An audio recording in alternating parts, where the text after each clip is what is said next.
what are ICOs? ICOs effectively is just a new way, new funding mechanism that is enabled by blockchain technology and the tokenization, the concept of tokenization.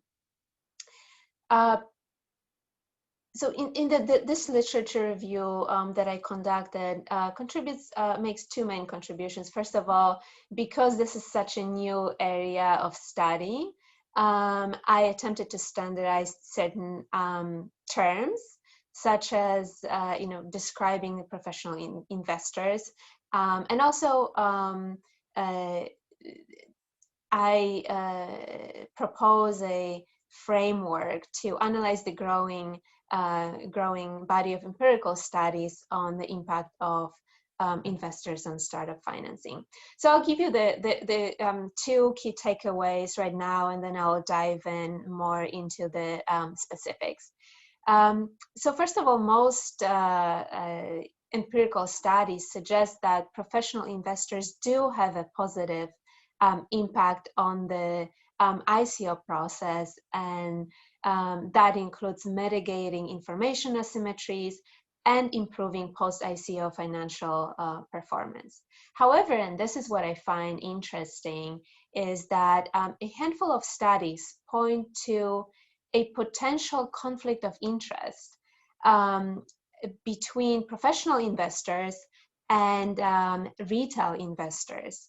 And that potential conflict arises from the fact that professional investors benefit from ICO pre-sale discounts that are not available to retail investors. At the same time, behavior of professional investors influences behavior of retail investors. So this presentation is organized in the following way. I'll give a very quick primer on blockchain and ICOs. Then I will spend a few minutes talking about research methodology, and finally I'll dive into the core of this literature review and focus on the impact of professional investors. So, in a nutshell, and I think by now most people are familiar with the concept of blockchain technology, but in a nutshell, blockchain is a database that aggregates a number of records and puts them into a block, and then put these blocks into a sequential chain using cryptographic signature. And this forms a ledger that is distributed among all the participants within the network. So this distributed nature is what distinguishes blockchain technology. So nobody can add or make changes to this ledger without this change being known publicly. So another characteristic is the immutability of this blockchain. It is possible for the majority of participants to make changes. However, again, this would be, and that would be called a fork, but that would be visible. The first and most well-known application of a blockchain has been Bitcoin, and then there's been a number of other applications as well. So blockchain funding, blockchain-based startups can be funded using traditional methods such as venture capital. However, because there is this component of tokenization, the ICO method was introduced and gained significant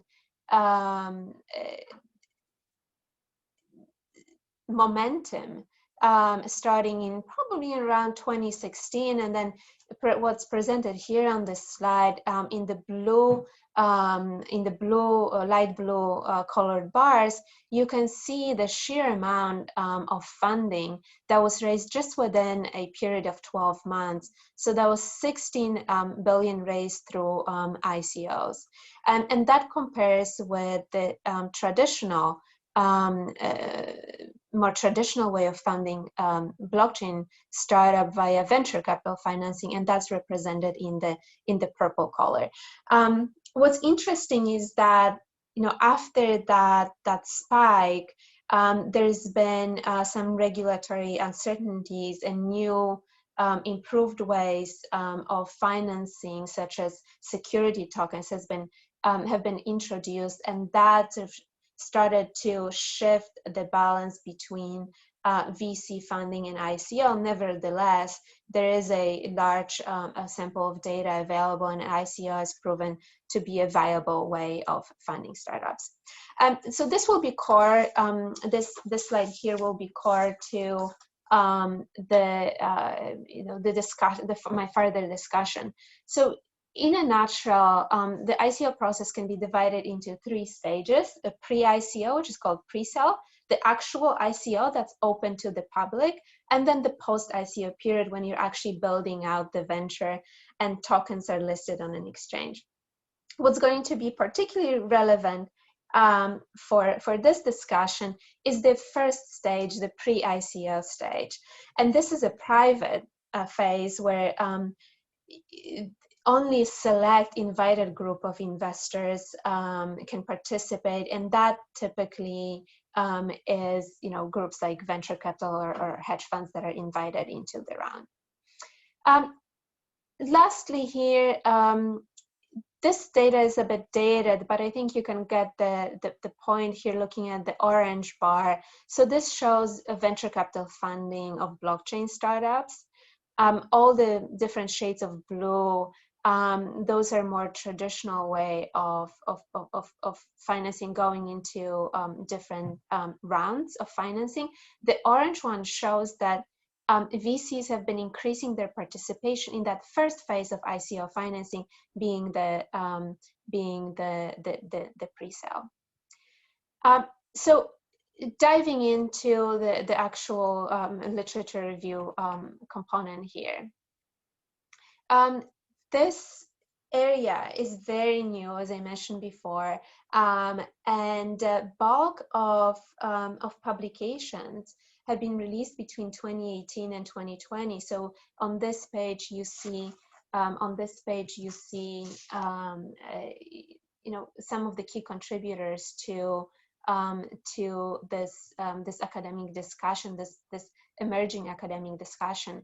And I will point out 2 research studies, Fallenbach and Frateroli, and they really were the first one who focused on ICO investors and the researching characteristics of ICO investors, and then Borejko-Risteski, and they in particular focus on one subset of investors, which they define as serial and large investors in initial coin offerings. And then lastly on this slide, 2 academics, Fish and Momtaz, they have been quite prolific and published several studies, and some of them also focus on institutional investors. So this is what also falls under the umbrella of professional investors. There's a challenge with gathering data and building samples for research on ICOs, and I think this is something a lot of you can relate to. So, you know, obviously there are differences in time periods covered and so on, but this slide is a good representation of the issue here. So, you know, there's such a difference in terms of size of initial sample. So the lightest blue color shows initial sample in each one of the studies that I shown on prior page. And then the dark blue shows the final sample. So one issue is the difference among a number of different studies. And the other one is the fact that, you know, after you treat the data and clean the data, you're really losing a large chunk of the observations.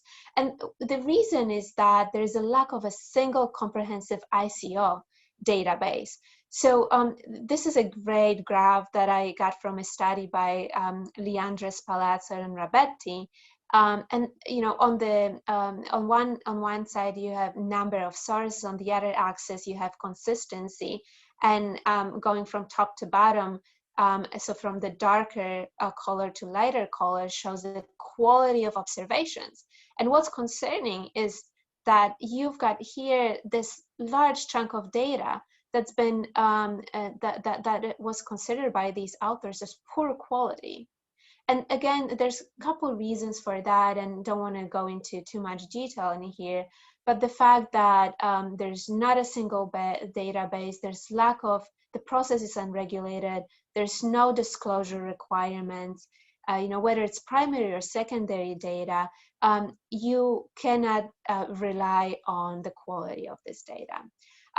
So I did some analysis on different methods that were undertaken by different projects. We don't have time to go into details. And I also proposed some best practices. But what I really want to focus on is this section now. So first thing I noticed is that as I was going through all these papers, is that there was some ambiguity when researchers talked about different types of investors. And in particular, when it comes to large investors, some of them were described as professional, others would refer to them as institutional, accredited or qualified, some would simply refer to them as pre-sale investors. So I thought it would be good to propose a common typology of ICO investors. So on the slide, you can see 4 key common criteria of how investors in ICOs are are grouped. And I would say, the first one is the one that's used the most, is it is done by size. Interestingly, the first group, small investors, and according to Borejko and Ristevsky, they are the ones who would contribute less than $16,000 into ICO. They comprise about 95% of all the investors, yet very little research has been focused on these small retail investors. Most of researchers really focus on big whale and top 1%. So everyone who is contributing more than 60,000, and a lot of them are contributing, as much as $1 million or even more. Another way to segment is via sophistication, is looking at the sophistication of an investor. Third way is institutionalization, and this is particular item where there's been the most discrepancy. And really, when you talk about institutional investor, the core idea here is the principal agent problem. So if there's a wealthy individual investing in ICO who is a serial investor, but investing their own money, they would not be considered, in my view, institutional investor. You have to be managing money for somebody else. And lastly, you can divide investors by the stage. And this is an analysis that I did based on 2 research papers by Borejko, Ristevsky, and Fish and Montes. So what you can see on the left-hand side, these are the investors researched by Borejko and Ristevsky, and they identified serial and small investors, they call them retail, serial and large investors, non-institutional. On the other hand, you've got group that have a sample of investors from research by Fish and Montes, and they, on the other hand, talked about institutional investors.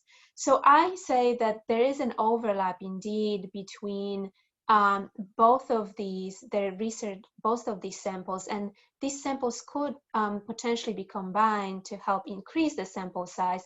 And the reason I say that is there's the 2 types of investors here.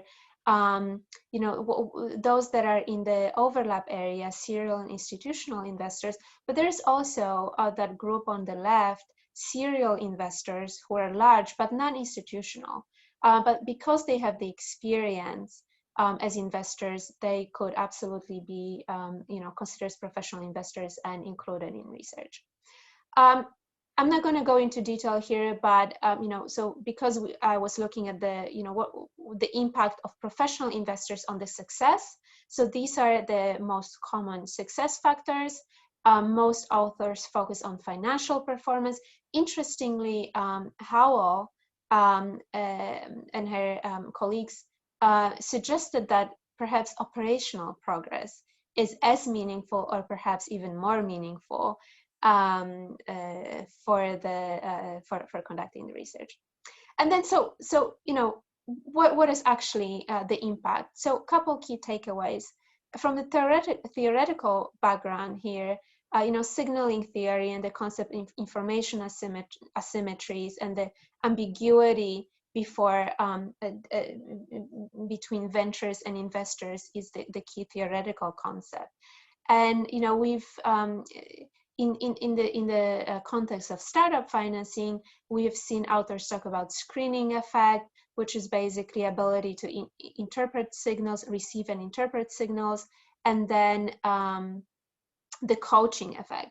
And in the context of ICLs, Fish and Momtaz talk about selection effect and treatment effect, and within treatment effect, they also recognize signaling effect and active post-ICO engagement.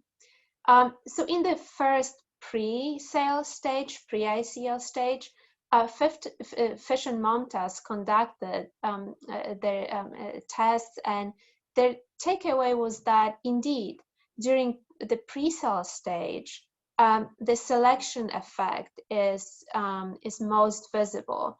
Institutional investors utilize a set of sophisticated tools to conduct their diligence. They have the time they can put in, and they are indeed